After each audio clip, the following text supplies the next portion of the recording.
কুয়াশা ভেজা শীতের ভোরে সূর্য না উঠতে কাঁধে হাড়ি নিয়ে বের হন গাছিরা।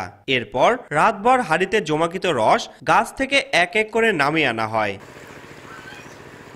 হাড়ি থেকে খেজুরের রস ছেঁকে ঢালা হয় টিনের তৈরি এক ধরনের বিশেষ পাত্রে। পরে মাটির তৈরি চুলায় 3 থেকে 3.5 ঘন্টা জাল দেয়া হয়। অল্প আঁচে নির্দিষ্ট সময় রস জাল দিতে দিতে ঘন আর লাল হয়ে আসলে তা নামিয়ে ঢালা হয় বড় বড় গামলায়। সেখানে বাঁশ বা কাঠের টুকরো দিয়ে ঘন রসগুলো বারবার ঘুরিয়ে ঘুরিয়ে ঠান্ডা করা হয়। শীতল হয়ে এলে বিভিন্ন ছাঁচে ঢেলে কিছু সময় রাখলে তৈরি হয় সুস্বাদু খেজুরের গুড়।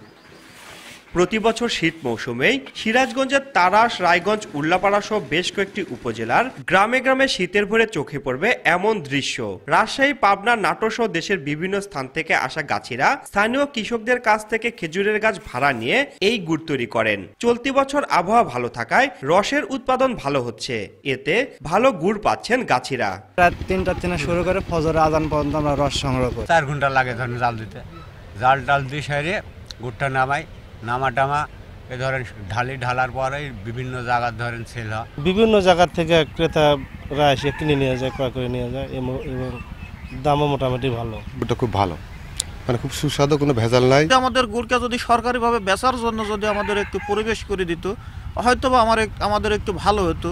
সঠিক পদ্ধতিতে রস সংগ্রহের মাধ্যমে উৎকৃষ্ট মানের গুড় তৈরির জন্য গাছিদের বিভিন্ন পরামর্শ দেওয়া হচ্ছে বলে জানায় স্থানীয় কৃষি বিভাগ। নভেম্বর মাস থেকে দেশের বিভিন্ন প্রান্ত থেকে গাছিরা আসে, এখানে রস সংগ্রহ করে এবং এই রস থেকে তারা সুস্বাদু পাটালি গুড় এবং ঝোলা গুড় উৎপন্ন করে এবং এই গুড় তারা দেশের বিভিন্ন প্রান্তে সরবরাহ করে। গুড় ব্যবসায়ীদের তথ্য মতে জেলার বিভিন্ন উপজেলায় প্রায় 3 শতাধিক গাছি চলতি মৌসুমে প্রায় 10,000 খেজুরের গাছ থেকে প্রায় 140 মেট্রিক টন গুড় উৎপাদনের আশা করা হচ্ছে। চলতি শীত মৌসুমে আবহাওয়া ভালো থাকায় রসের উৎপাদন বেশ ভালো হচ্ছে। সংগৃহীত রস থেকে উৎকৃষ্ট মানের গুড় প্রস্তুত করছেন গাছিরা। তবে দিন দিন এই অঞ্চলে খেজুরের গাছের সংখ্যা কমে যাওয়ায় ভবিষ্যতে গুড় উৎপাদনের জন্য রসের সংকটের আশঙ্কা করছেন সংশ্লিষ্টরা। সিরাজগঞ্জের তাড়াশ থেকে রিঙ্কু কুণ্ডু, সময় সংবাদ।